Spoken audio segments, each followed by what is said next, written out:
everybody, what's up and welcome back. If you're new here, I'm Liz, your host here at Crimes Untold, and welcome to Pride Month. So today we're going to be talking about the Don't Ask, Don't Tell murder, or one of the two that I will be discussing.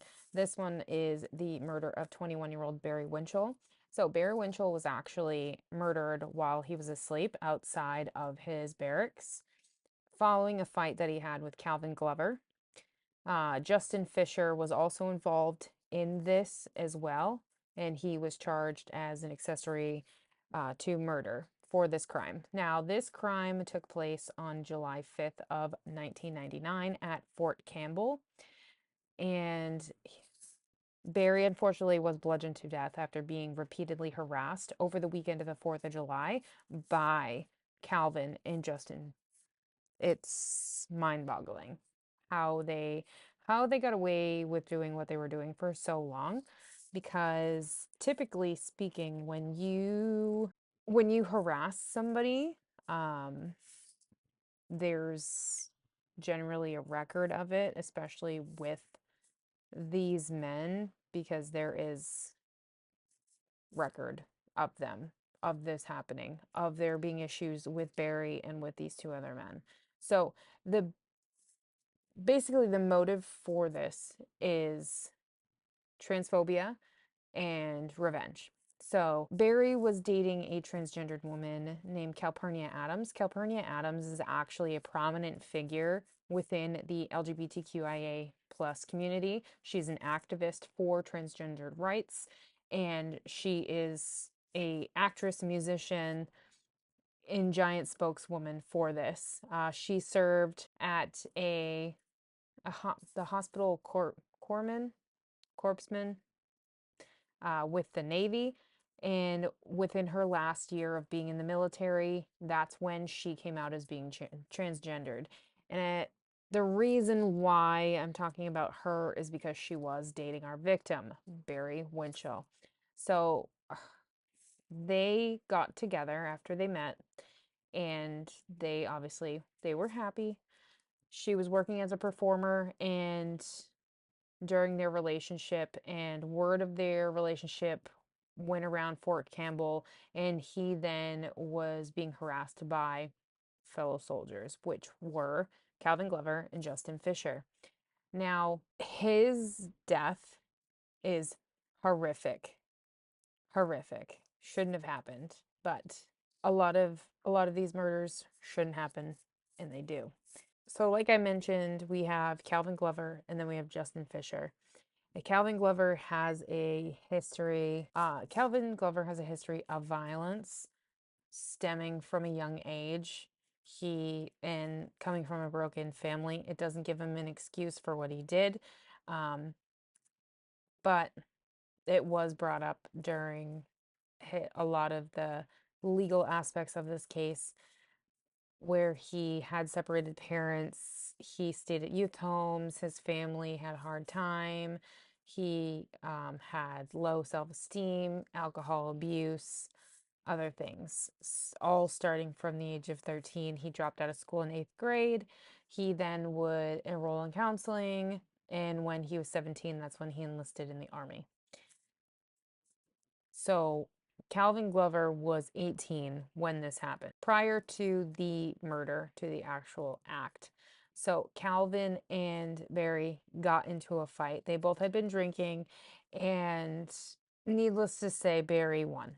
So Barry defeated Glover, and this is when Justin comes into the picture. Justin then basically entices him and antagonizes him. Wow, you got beaten by a gay man. You got beaten by, I'm not going to say the slurs that he said because it's rude. You got beaten by Barry. And this is what set off Calvin, is being antagonized by Justin to the point of building it up and building it up and building up to a point where you can't bring it back down. So, in the early hours of the 5th of July of 1999, this is when Calvin took a baseball bat from Justin's locker and then repeatedly struck Barry in the head with it while Barry was asleep outside of the room in which Barry actually shared with Justin in the barracks, which that's even more messed up about this.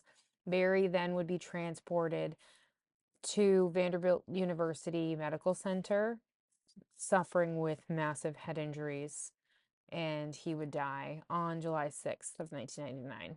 So Calvin did plead guilty to unpremeditated murder. During his hearing, he said that Justin was the one that antagonized him, and Calvin didn't want to kill Barry.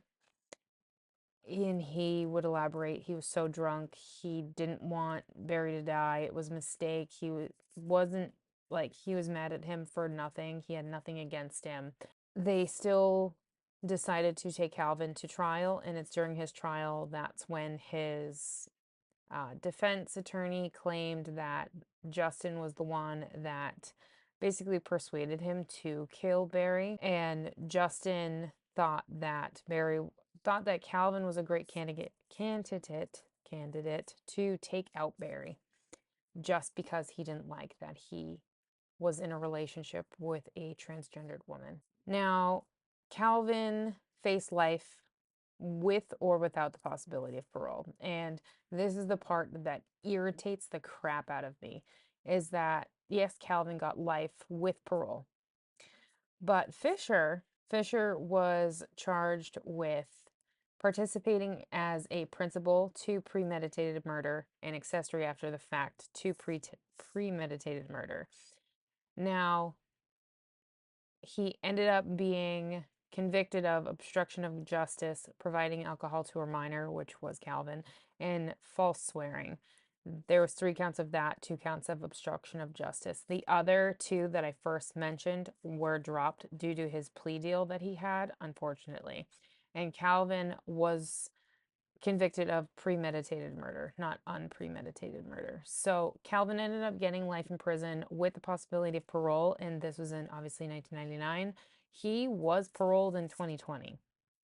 And Fisher was sentenced to 12 and a half years in prison, but was paroled after 7 years, which is kind of ridiculous. Kind of ridiculous. So Justin at first was denied clemency in 2003. Clemency, it basically is a pardon when you ask your governor or whatever for a pardon. And Justin ended up being released to a halfway house in August of 2006, and then he was released from custody in October of 2006. Calvin was transferred to a regular prison, not a military prison. And then he would be paroled, and he was paroled on August 27th of 2020. So obviously following this murder, that's when they decided to review the Don't Ask, Don't Tell policy, the DADT, and a lot of ammunition with this case involves that, because you're not supposed to out somebody in the military. That's what it is. Don't ask, don't tell. You don't ask them about their orientation. You don't tell anybody out there about their orientation. It deals with discrimination against those of whether when they're in the LGBTQIA community. You are not supposed to out them. You are not supposed to discriminate against them. You are not supposed to harass them, beat them, anything like that. That's what this policy was intended for. But unfortunately, with this, clearly it didn't help. So there was actually a film made that was based upon this murder, which is called Soldier's Girl, and it ended up winning a Peabody Award, and it got numerous Emmy and Golden Globe nominations. And following the release of this movie in 2003, it also sparked the renewal debate of the DADT, which is quite interesting. So that, my friends, is the murder of Barry Winchell and a little bit of the DADT. So I hope you guys learned a little more about this, and I will see you guys in my next video.